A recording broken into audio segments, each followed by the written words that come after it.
하시고 합독하신 이후에 우리 호산나 찬양대의 찬양이 있겠습니다. 함께 읽습니다. 깨어 믿음에 굳게 서서 남자답게 강건하라. 너희 모든 일을 사랑으로 행하라. 아멘. 잘할 수 있는 비결을 여러분과 함께 나누려고 해요. 우리 어떻게 하면 성공적인 신앙생활을 할 수 있을까? 성공적인 신앙생활의 비결을 오늘 고린도전서 16장에 있는 말씀을 중심으로 함께 나누기를 원합니다. 드디어 고린도전서 16장에 찾아왔습니다. 그동안 그리스도의 사랑을 알고 그래서 하나님의 임재와 하나님의 나라를 생각하면서 지금까지 말씀을 함께 나누었는데요. 자, 지금부터는 조금 더 이제 그리스도의 사랑을 나누는 자리로, 그래서 어떻게 하면 우리가 신앙생활을 성공적으로 할 수 있을까에 대해서 먼저 13절, 오늘은 13절 그리고 다음 주는 14절 말씀을 함께 살펴보면서 이 말씀대로만 살면 여러분 성공적인 신앙생활 안 할 수가 없어요. 이렇게 사는데 성공적인 신앙생활이 안 됐다? 그럼 저를 찾아오세요. 내가 그 마음을 들여다보지 못하지만 하나님만이 마음의 중심을 아시죠. 그러니까 둘 중에 하나일 거예요. 내 마음이 온전히 하나님 앞에 연락되어지지 않았든지, 하나님 앞에 오로지 내 마음을 드리지 않았기 때문은 아닌지. 근데 그렇게 했음에도 불구하고 고난이 있다면 그 고난에는 분명히 하나님의 뜻이 있겠죠. 할렐루야. 자, 오늘 성공적인 신앙생활을 하기 위해서는 어떻게 하면 우리가 인생에 참 많은 사람들이 성공적인 삶을 살고 있지만 그러나 결국 돌아보면 후회가 많이 남는 것을 보게 됩니다.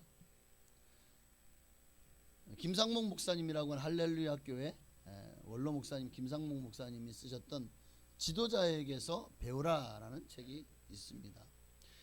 사회 각계각층의 정치 그리고 경제 그리고 기독교인들, 특히 목회자들이 많이 있지만 그들 각계각층의 인사 50여 명을 선정해서 그들이 어떻게 성공적인 인생을 살았는지에 대해서 이제 그것을 추적하고 또 그들의 삶을 조명하면서 쓴 책입니다. 여기 보니까 공통적인 분모들이 다 쓰고 나서 다 보니까 이들의 삶 속에 다 공통적인 분모가 있더라는 거예요. 어떻게 하면 우리가 인생을 성공적으로 살 수 있느냐? 지도자들에게, 이들에게서 우리가 배워야 될 점은 뭘까? 첫째는 그들에게는 뜨거운 열정이 있더라는 거예요. 성공적인 인생을 사는 사람들은 뜨거운 열정이 있어요. 가슴이 뜨겁다는 거예요.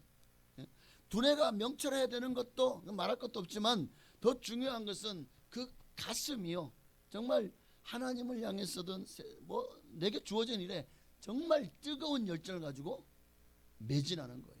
거기에 그냥 확 내 모든 것을 다 쏟아붓는 거예요. 지식이 많은 이성적인 사람보다 가슴이 뜨거운 열정적인 사람들이 훨씬 더 성공하더라 라는 거예요. 열심히 있어야 된다는 거죠. 세상에서도 여러분에게 주어진 일에 최선을 다하고 열심을 다하십시오.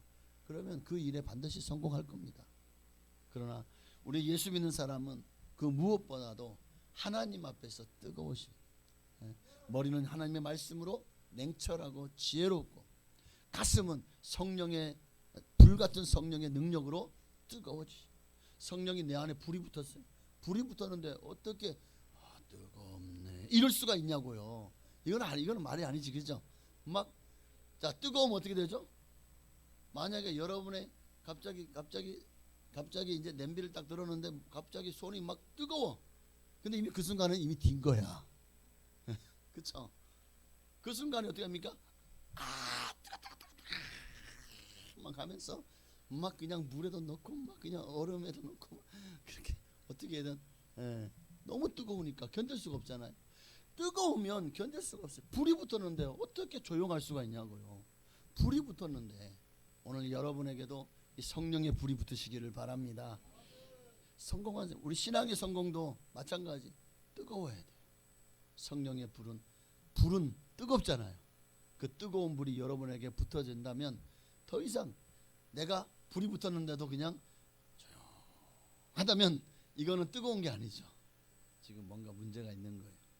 자, 두 번째는 성공하는 사람들의 공통된 분모, 두 번째는 배우고자 하는 자세.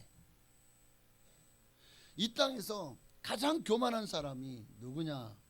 나는 다 알아. 나는 이제 다 배웠어. 더 이상 배울 게 없어. 이런 배우기를 포기한 사람들이 가장 교만한 사람이에요. 여러분, 모르는 것이 있으면 묻고 배우는 것은 이건 수치가 아니에요. 어린아이에게서도 배워야지. 배울 것이 있다면. 모르면서도 배우기를 게을리하고 아는 것처럼 아는 것, 그게 위선이죠. 아는 것처럼 포장하고 모르면서도 배우기를 게을리하는 것, 그거 정말 부끄러운 일입니다. 나보다 앞서가는 사람이 있으면 그를 보고 시기하고 질투할 것이 아니라 어떻게 저렇게 앞서가지? 어떻게 저렇게 잘 되지? 성공하지? 배워야죠. 시기하고 질투해서 어떻게 하면 나도 못 사니까 니도 못 살아라, 이런 악독한 심보를 가지지 말고 같이 잘 살아보자, 이런 마음을 가져야 되는 거 아니에요? 신앙생활도 나보다 잘하는 사람이 있으면 배워야지. 가가지고 아이고 그렇게 잘난 척을 하고 싶어요, 잘 보이고 싶어요, 이러면 안 된다는 거야. 아유 진짜. 여러분은 우리 교회는 그런 분이 없어. 내가 보니까. 근데 저기 교회는 있더라고. 내가 어느 교회라고 말을 안 해. 근데 계시더라고. 여러분, 나보다 열심히 하는 사람이 있으면요, 또 잘 열심히 배우고 열심히 노력하는 사람이 있으면요, 우리도 나도 저렇게 열심히. 제가 아는 분이 나이가 70이 돼서도 얼마나 열심히 배우는지 몰라요. 그 나이도 피아노를 배우고 또 막 그냥 그림을 얼마나 유채화를 그리는데 이쁘게 잘 그려. 집에 가보니까 유채화가 아주 이뻐. 그러니까 뭔가 열심히 해. 근데 신앙생활은 왜 그렇게 열심히 안 하지? 성경을 좀 더 배우고 기도를 배우고 제자 훈련을 하고 이러면 참 좋을 텐데 또 그쪽엔 열심히 안 생기는 것 같더라고요. 내가 참 안타까워 했는데, 어쨌든 여러분, 이 세상에서 나는 남에게 더 이상 배울 게 없어요. 나는 그만큼 완벽해요. 여러분, 그런 사람이 있나요? 그런 완전한 사람은 없어요. 사람들 보시면 한 영역에 탁월하잖아요. 그럼 다른 영역에서는 뭔가 부족한 게 있다고요. 결핍한 게 있다고요. 다 잘할 수는 없어요. 음악을 잘하는 사람이 체육도 잘할까요? 다 잘할 수 있는. 그런데 그런 사람이 또 수학도 잘할까요?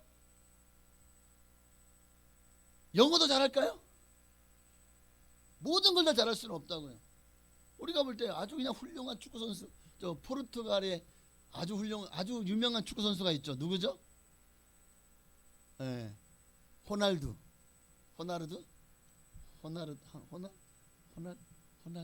뭐지? 너 혼날래? 아니라 호날두. 몰라요? 골 넣고 나면 맨날 호 하는 사람 몰라요? 이렇게까지 해야 돼? 근데 이 사람이 정말 만약에 앞에 축구 골대가 있다, 그럼 프리킥을 찬다, 어떨까요? 제가 볼 때는요, 거의 차기만 한 백발백중 들어갈 것 같아요. 손흥민이 프리킥을 찬다, 앞에 수비도 없고 골키퍼도 없어. 그러면 웬만하면 다 들어가겠죠. 그렇게 넓은데 골대가, 그 좁은데 골키퍼 있지 수비 있지, 그런데도 그 사이를 슉 하고 공을 제일 끝에다 탁 꽂아 넣는 그 실력이라면 없다면 얼마나 잘 꽂아 넣겠습니까? 그런데 호날두가, 제가 유튜브를 잠깐 봤는데 이제 시구를 하러 왔어요. 시구를. 자, 운동 잘하잖아요. 축구 정말 기가 막히게 하잖아요. 호우 하잖아요. 그런데 야구를 하면 야구도 잘할 것 같아. 막 잡고 막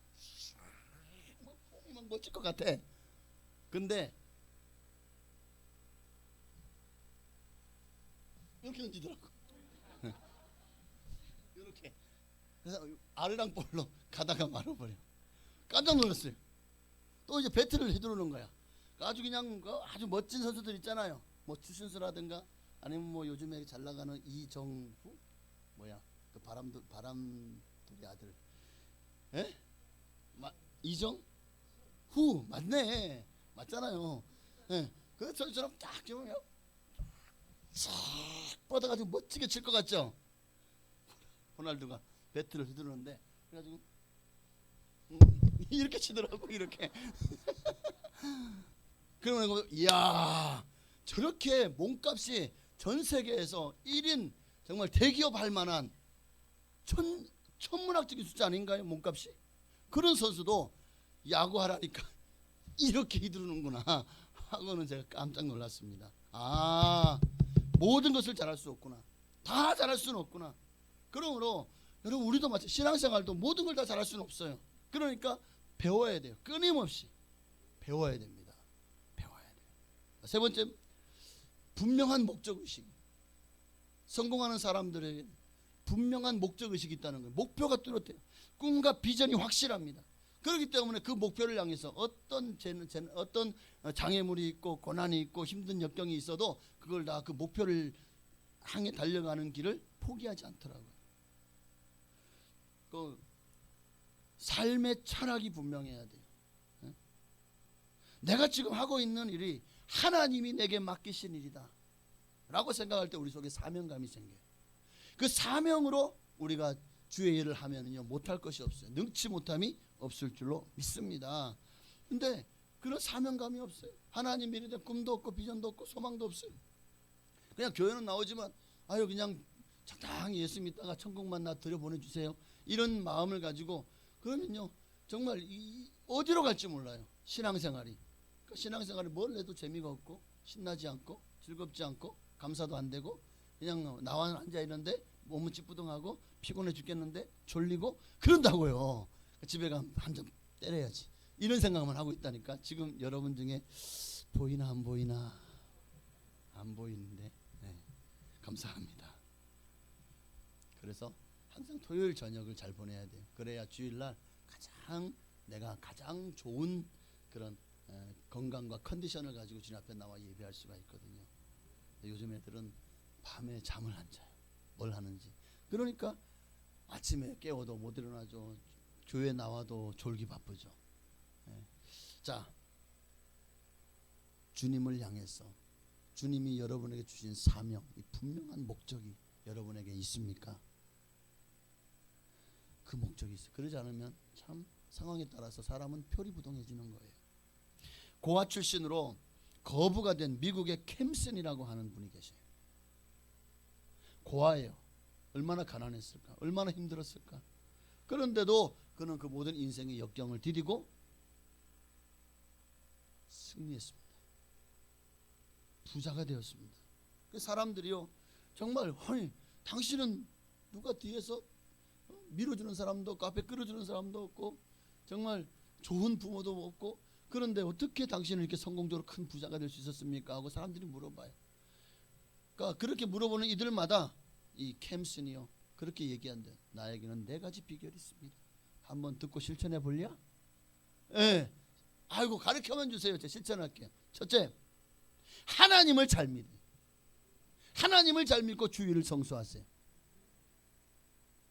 확고하죠. 믿음의 확신, 구원의 확신. 그런 사람은요, 어떤 상황 속에서도 하나님이 내 편이시고 하나님 나와 함께 하시니 어떤 상황에도 흔들리지 않는 거예요. 목표를 향해서 지지부진하지 않습니다. 두 번째는 11조 생활을 철저히 하십시오. 하나님이 나의 주인이시라는 사실을 분명하게 인정하고 평생을 하나님 앞에 사원으로 충성하듯이 그렇게 11조에 온전한 11조를 드려 하나님께 철저히 들으십시오. 세 번째는 시간을 낭비하지 말고 부지런히 일하십시오. 우리가 너무나도 시간들을 많이 낭비하잖아요. 그런 일들이 참 많지 않습니까? 그래 놓고는 열심히 안 해놓고는 나는 왜 이렇게 소득이 없어, 그런 분들도 있죠. 그런데 정말 내게 주어진 시간을 낭비하지 말고 부지런히 일했다는 거예요. 네 번째는 술을 마시지 말고 방탕하지 마십시오. 술을 마시지 말고 방탕하지 마십시오.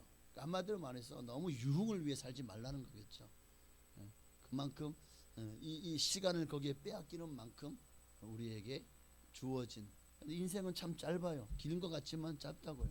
근데 이 짧은 시간을 우리가 하나님께 올인해도 하나님 앞에 부족합니다. 정말 주님 앞에 섰을 때 더 열심히 하지 못한 것을, 더 주님 앞에 예배하지 못하고 기도하지 못하고 하나님께 드리지 못하고 봉사하지 못하고 전도하지 못했던 것을 아마 후회할 것 같아요. 그런데 하물며 지금 아이고 뭐 아직도 시간 창창하게 남았어, 뭐 한 10년 후부터 열심히 하지 뭐, 이러면 10년 후 절대 열심히 못합니다. 진짜예요. 한번 그렇게 살아보실냐? 안 됩니다. 그 10년의 세월을 낭비하면 안 되잖아요. 시간을 낭비하지 말고 부지런히 일하십시다. 그리고 방탕하지 마십시오. 오늘 사도 바울도 오늘 고린도 교회에 우리가 어떻게 하면 성공적인 신앙생활을 할 수 있을까? 정말 성공적인 신앙생활을 하기를 원한다면 이렇게 하라는 거예요. 어떻게 하라고요? 자, 고린도전서 16장 13절 깨어 믿음에 굳게 서서 남자답게 강건하라. 정말 성공적인 신앙생활을 하기를 원하느냐? 그러면 깨어 믿음에 굳게 서서 남자답게 강건해라. 두 번째는 너희 모든 일을 사랑으로 행해라. 자, 오늘은 13절만 보려고 해요. 자, 어떻게 우리가 성공적인 신앙생활을 할 수 있다고요? 깨어 믿음에 굳게 서라. 먼저 깨어 있으라는 거예요. 깨어 있어라. 깨어 있어라. 우리가 밤에 잘 때만 자지 나머지 다 깨어 있는데요. 그런 깨어 있음을 말하는 게 아니라 영적으로 깨어 있으라는 거예요. 항상 준비된 상태를 말합니다. 믿음의 사람 다윗은 항상 준비된 그런 자세로 살았습니다. 어릴 때부터 목동으로 양을 치러 가도 늘 이 지팡이와 그리고 물매를 준비해서 늘 다녔지 않았을까요? 늑대가 오면 지팡이로 하고 안 되면 물매로, 멀리 있으면 물매로, 가까이 오면 지팡이로 늘 싸울 준비가 되어 있어요. 그래서 내게 부어진 이 양떼를 지키기 위해서 최선을 다했습니다. 그의 아버지 이새가 심부름을 보냈잖아요. 다윗을. 근데 이스라엘이 골리앗 앞에서 하나님의 이름이 모독을 당하는데도 누구도 하나님을 위해서 떨치고 일어나서 목숨 걸고 골리앗과 싸우려고 하는 장수가 하나도 없네. 근데 이거를 하나님 모르셨을까? 지금 블레셋과 이스라엘의 항호를 벌이고 지금 싸움이 붙었는데 골리앗이 나와가지고 막 그냥 하나님을 모독하면서 막 지금 이렇게 며칠째 하고 있는데 모를까요? 그러니까 하나님이 아무도 나서지 않으니까 이거 안 되겠다. 누구를 불러 올립니까? 다윗을 불러 올립니다. 이새의 마음을 하나님이 감동 주시는 거예요. 야 아들아, 지금 너희 형들이 전부 다 전장터에 나가 있는데 도시락 갖고 가서 형들의 형편을 찾아보고 지금 전쟁이 어떻게 되나 한번 보고 와라. 근데 이게 하나님의 섭리였던 거예요. 가서 보니까 막 항우는 벌리고 있는데 막 전부 다 주눅 들어가지고 쫄아가지고 막 다 쫄보들이 돼 있는 거예요. 왜? 골리앗이 나와가지고 이야 이스라엘이 저문하게들아 이러니까 막 하고 다 쫄아 있는 거야. 와 이거 어떻게? 아무도 하나님의 이름을 모독하는데 나서는 사람이 없네. 그러니까 다윗이 내가 나가겠습니다. 저는 하나님의 일은 우연이 없다고 봅니다. 지금 왜 딱 그 시간에 또 딱 그 골리앗이 나와가지고 막 그냥 이스라엘을 격동시키고 있을 바로 그때에 거기에 다윗이 있었냐는 거야. 이게 우연인가요? 하나님의 필연입니다. 하나님께서 마침내 이 사울 왕이 보니까 도저히 안 되겠어. 사울 왕을 내리고 다윗을 기름 부었잖아요. 그 다윗을 세우기 위한 한 과정 중에 하나죠. 그러기 위해서 다윗을 세워가는 과정 중에 하나 바로 골리앗을 물리치도록 다윗을 이끌어 그 자리에 놓으신 겁니다. 그리고 이미 다윗은 어릴 때부터 늘 사자와도 싸우고 세상에 그 조그만 애가 사자와 싸우고 사자 입을 찢어가지고 양 건져내고 또 물매를 얼마나 잘 던졌을까요? 뭐 늑대만 나타나고 곰이 나타나면 막 물매를 던지고 해가지고 그래서 쫓아보내고 이미 이런 것들이 이미 훈련이 되어 있었던 거죠. 항상 싸울 준비가 되어 있었어요. 그러니 골리앗도 두렵지 않은 거예요. 내가 사자도 이겼는데 저 골리앗이 무서우랴? 여러분 사람이 호랑이 앞에 서면은요 완전히 부동자세가 돼버린대. 꼼짝 못한대요. 막 사지나무 떨듯이 떨고 그냥 막. 왜 그럴까요? 그 눈빛만 봐도 두려워요. 사자의 눈빛을 봐도 두려움을 떨쳐버리던 다윗이 골리앗이 두렵겠습니까? 내가 죽으면 죽었지. 하나님 이를 모독하는 저놈을 내가 가만히 안 두겠다. 왜? 하나님의 의분을 가지고 나간 거죠. 그리고 어쨌든 하나님이 다윗이 가야 골리앗을 무찌르고 이스라엘이 승리할 수 있기에 하나님이 그 다윗을 보낸 것이다. 그 다윗이 어떤 사람입니까? 어려서부터 하나님을 경외하고 하나님을 사랑했던 사람이죠. 그 하나님을 위해서라면 이미 생명을 걸 준비가 되어 있던 사람이 바로 다윗이잖아요. 그러니까 아니 갑옷을 입혔는데 너무 커가지고 안 맞아. 나 갑옷 안 입고 나갈래. 야 이거 갑옷이라도 있어야 네 생명을 보호할 수 있지. 알 필요 없어요. 그리고 평상시에 만약에 이거 물배를 안 가져왔네. 이게 아니잖아요. 항상 준비가 되어 있는 거예요. 싸울 준비가. 늘 물매를 가져왔잖아요. 그래 이제 조약돌 몇 개 주워가지고 그리고 간 거예요. 쫄래쫄래. 야 장정도 두려워 떠는 2m 70이 넘는 거인 앞에서 이미 싸움으로 수많은 사람을 죽이고 아마 그 이력이 난 그 앞에서 다윗은 사람을 죽여본 적이 있나요? 없잖아요. 그런데 싸우러 나왔다는 거 이거 대단한 거 아닙니까? 사무엘상 17장 45절이요. 다윗이 블레셋 사람에게 이르되 너는 칼과 창과 단창으로 내게 나아오거니와 나는 만군의 여호와 이름 곧 네가 모욕하는 이스라엘 군대의 하나님의 이름으로 내게 나아가노라. 깨어있다는 말은 항상 준비가 되어 있다는 말입니다. 언제 주님이 부르셔도. 여러분 우리는 지금 전쟁터에 있는 거예요. 우리의 대적이 누구죠? 마귀잖아요. 마귀는 끊임없이 우리를 우는 사자와 같이 우리를 공격하려고 틈새를 노리고 어떻게든 우리를 넘어뜨리고 유혹하고 미혹하려고 길을 쓰잖아요. 항상 우리는 마귀 앞에 노출되어 있다고요. 근데 맨날 무기 안 갖고 다니면 어떻게 됩니까? 어느 순간 마귀가 기습하면 우리는 그냥 깨고닥 하는 거예요. 그러니 항상 말씀의 준비가 돼, 믿음의 준비가 돼, 기도의 내공을 쌓아놔야죠. 그래서 마귀가 다가오면 말씀으로 물리쳐야죠. 이 준비가 되어 있는 사람, 깨어 있어라. 이 말은 어떤 상황에서도 하나님을 위할 준비가 되어 있어라. 마귀와 싸울 준비가 되어 있어라. 오늘 이것이 깨어 있는 사람이에요. 이런 사람은 신앙생활에 성공할 수밖에 없다는 거예요. 더 나아가서 깨어 있어야 기회를 놓치지 않습니다. 깨어 있어야. 기회는 모든 사람에게 다 주어져요. 일생에 몇 번의 기회는 반드시 주어집니다. 그러나 그 기회를 활용할 수 있는 사람은 준비된 사람이. 영어를 준비 안 했는데 어느 날 미국 갈 수 있는 기회가 왔어요. 못 가요. 나 영어 못해요. 그럼 다른 사람이 넘어가는 거예요. 어떤 사람이 영어 잘하는 사람에게. 뭐 이런 식으로 생각을 해보십시다. 내가 준비가 되어 있지 않으면, 내가 그 일을 감당할 수 있는 준비가 되어 있지 않으면 내게 그 기회는 물 건너 가는 거예요. 성경에도 10처녀의 그 비유를 아시잖아요. 5처녀는 기름에 등불까지 준비했어요. 기름까지, 등불에 기름까지. 또 5처녀는 그냥 등불에 그냥 잠시 잠깐 비출 수 있을 만큼만 준비했어요. 그런데 날이 오래고 자리 저물고 새벽이 돼도 오지 않네. 다 졸며 자는데 갑자기 신랑이 온다. 나와라. 그러니까 보니까 꺼졌어. 근데 이쪽은 등불이 기름이 있어서 딱 기름을 붓고 그 밝은 등으로 나아가서 신랑을 맞이합니다. 그 5처녀는 신랑을 맞이하지 못해요. 누가 신랑을 맞이했습니까? 누가 천국잔치에 참여했습니까?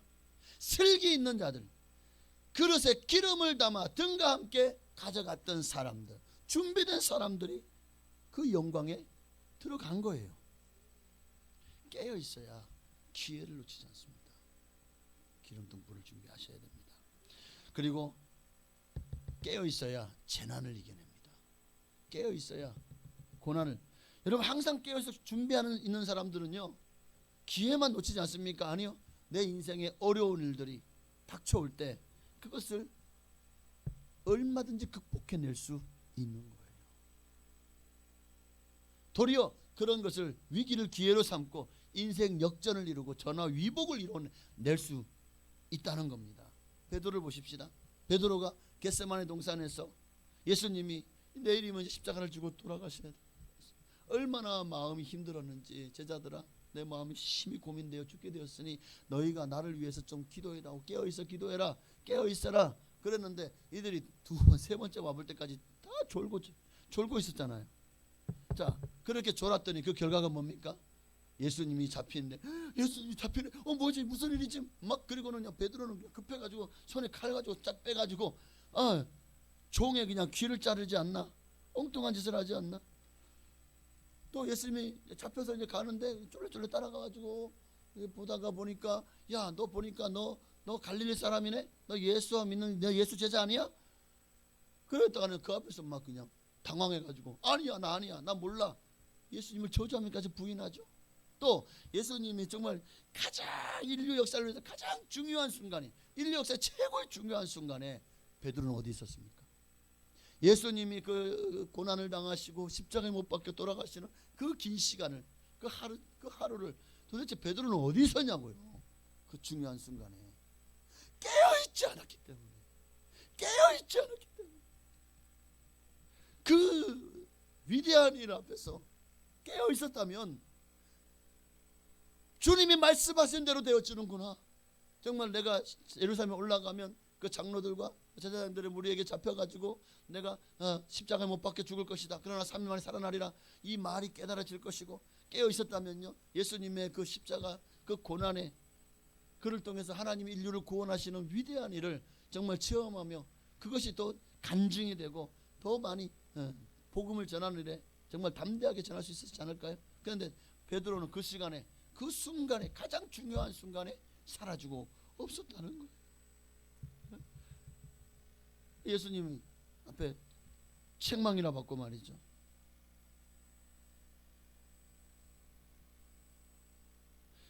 베드로는 그때 이 일을 아마 평생에 후회했습니다. 부활하신 예수를 만난 이후에도요, 아마 그는 평생에 이것이 내 마음의 한이었을 겁니다. 얼마 그때 내가 왜 그랬지? 그때 왜 내가 모른다고 부인했지? 내가 그때 왜 예수님을 버리고 도망갔지? 내가 왜 그때 주님이 그 깨어있으라고 했을 때 내가 그때 깨어있었다면 내가 그런 어리석은 짓은 하지 않았을 텐데, 아마 평생에 자기가 깨어있지 못함으로 결국 마귀에게 농락당해서 그렇게 되어진 것을 한탄했어요. 오죽하면 베드로가요, 이 일을 가지고 너희도 이런 후회 있는 삶을 살지 말아라. 그래서 뼈아픈 교훈을 남기잖아요. 베드로전서 5장 8절 9절에 함께 있습니다. 근신하라, 깨어라. 너희 대적 마귀가 우는 사자같이 두루다니며 삼킬 자를 찾나니 너희는 믿음을 굳건하게 하여 그를 대적하라. 가장 중요한 순간 나는 그렇게 못했다. 근신하라, 깨어라. 근데 나는 깨어있지 못했다. 그래서 마귀에게 밥이 되었고 마귀의 그 농간에 놀아났다. 너희는 나처럼 후회하지 않도록, 주님 앞에서 부끄럽지 않도록 너희는 나처럼 되지 말고 깨어있어라. 믿음에 굳건하게 서라. 그래서 마귀가 너희를 농락할 때 담대하게 싸웠어. 마귀를 대적하라. 할렐루야.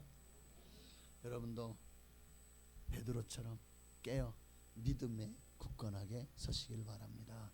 자, 그러려면 깨어, 오늘 본문 보십시다. 깨어 믿음에 굳게 서라. 굳게, 여기 보니까 믿음에 굳게 서라 그랬어요. 믿음. 여러분가 깨어 있다는 것은 내 안에 믿음의 확신, 구원의 확신이 있다는 거거든요. 그런 사람들은 깨어 있어요. 근데 내가 구원의 확신, 믿음의 확신이 없으면은요, 하나님의 음성을 들을 줄도 모르고, 하나님의 음성이 들려도 하나님의 음성도 모르고 그러고 지나가는 거예요. 그러므로 깨어 있어야 돼. 깨어 있으려면 항상 믿음의 반석 위에 뿌리를 든든하게 내려야 됩니다. 믿음의 반석이 누구십니까? 예수 그리스도예요. 이 땅의 모든 것들도 보십시오. 인간의 모든 삶도 다 신뢰나 믿음이라는 기초 위에 쌓잖아요. 가정에는 부부간에 서로 언약이죠. 검은 머리가 팥뿌리가 되도록, 팥뿌리가 무슨 색깔이 흰색인가? 되도록 사랑하고 섬기고, 힘들 때나 어려울 때나 즐거울 때나, 이게 언약이죠. 서로 간에 신뢰하고 사랑하겠다는 언약으로 그렇게 부부가 되잖아요. 그게 서로 간에 신뢰하니까 서로 못 믿어. 저는 보니까 양아치야. 이 여자는 보니까 맨날 사치해. 못 믿겠어. 이상해. 다른 남자가 있는 것 같아. 야, 이러면은 결혼하겠냐고요. 여러분 같은 여러분 남편 아내는 그러지 않잖아요. 그죠? 세상에는 이런 일들이 많잖아요. 그러니까 못 믿는데, 신뢰가 안 되는데 어떻게 혼인신고서에 도장을 찍겠냐고요. 신뢰가 안 되는데. 신뢰가 이루어진 가운데 가정이 이루어지는 거예요. 기업도 노사간에 그 계약으로 운영되잖아요. 내가 일한 만큼 회사는 이렇게 임금을 지불하겠습니다. 최선을 다하면 인센티브를 주겠습니다. 열심히 하면 더 직위가 상승해서 더 이 회사에 큰 지대한 공헌을 세운 만큼 더 회사에서 중력으로 귀하게 쓰겠습니다. 어떤 이런 신뢰가 회사와 노사 간에 그게 구축이 돼야 이 회사를 정말 내 회사다 그런 주인의식을 가지고 다니지 않겠냐고요. 정부도 지도자와 백성 간에 이게 신뢰관계거든요. 공약을 하고 또 어떤 정부 정책을 발표하면 그걸 지켜야 되거든요. 그리고 백성들이 원하는 것을 해야죠. 그럴 때 신뢰관계가 형성되는 거예요. 백성 따로 그리고 위에 있는 그 권력자 따로 놀면 어떻게 됩니까? 결국 신뢰관계가 깨어지면요 이게 축도밥도 안 되는 거예요. 그러면 결국 그 정권은 무너질 수밖에 없는 거죠. 신뢰관계가 이 땅의 모든 인류의 역사는 계약에 의한 믿음의 역사, 신뢰의 역사입니다.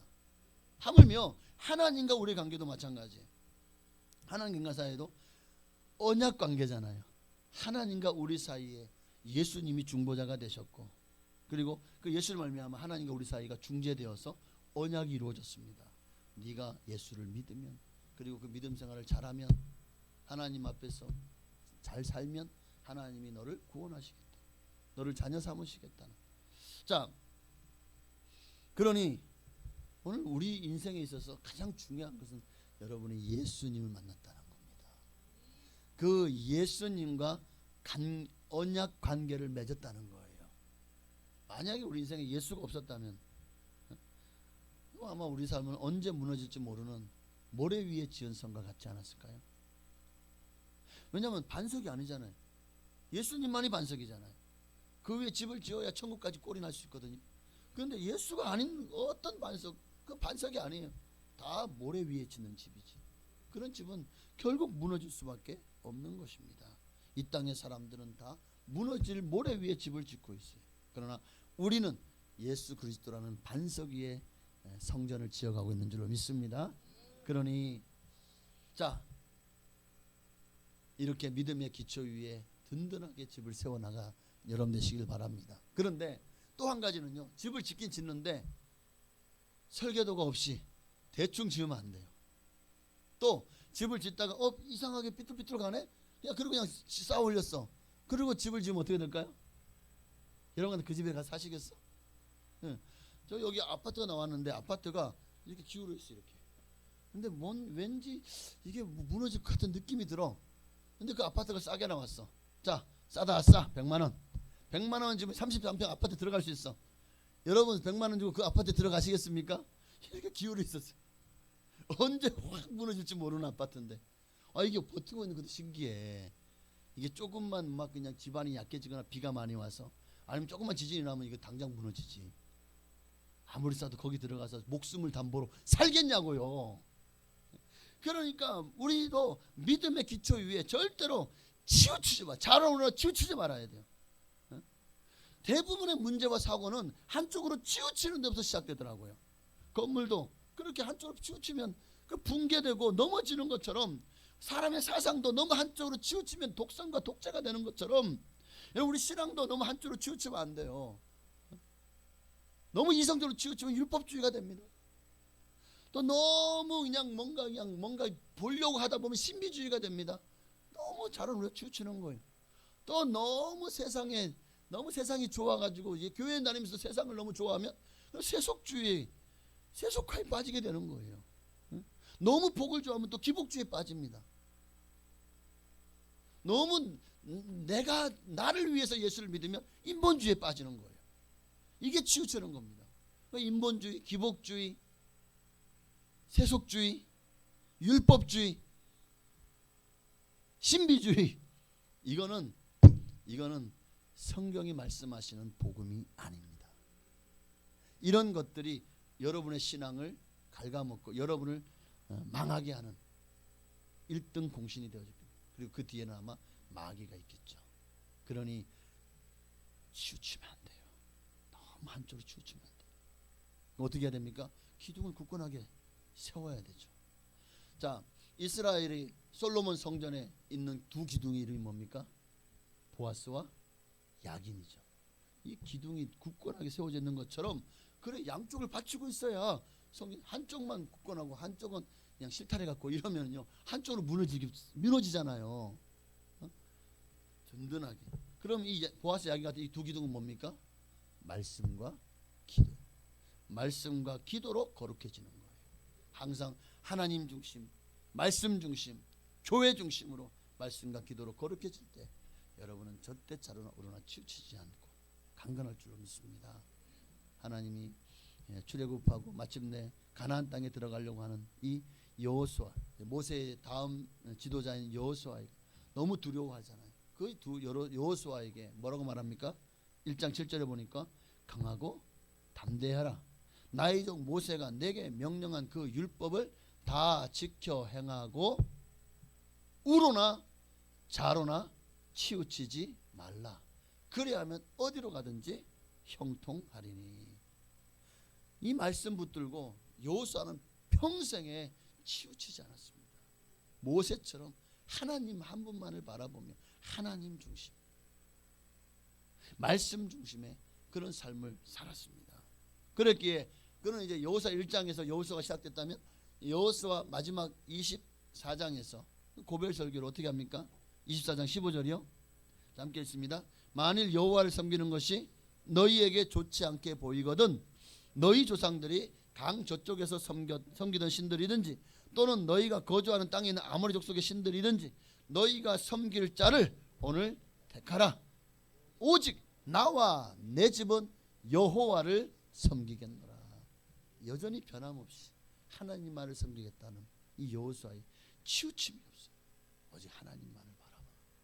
오늘 여러분의 신앙이 이렇게 치우치지 않고 깨어 믿음에 굳게 서시기를 주의 이름으로 축원합니다. 네, 다음 주에는 이제 둘째, 셋째를 그래서 함께 하도록 하겠습니다. 성공적인 신앙생활을 하기를 원한다면 이렇게 하라. 다음 주에 계속하겠습니다. 오늘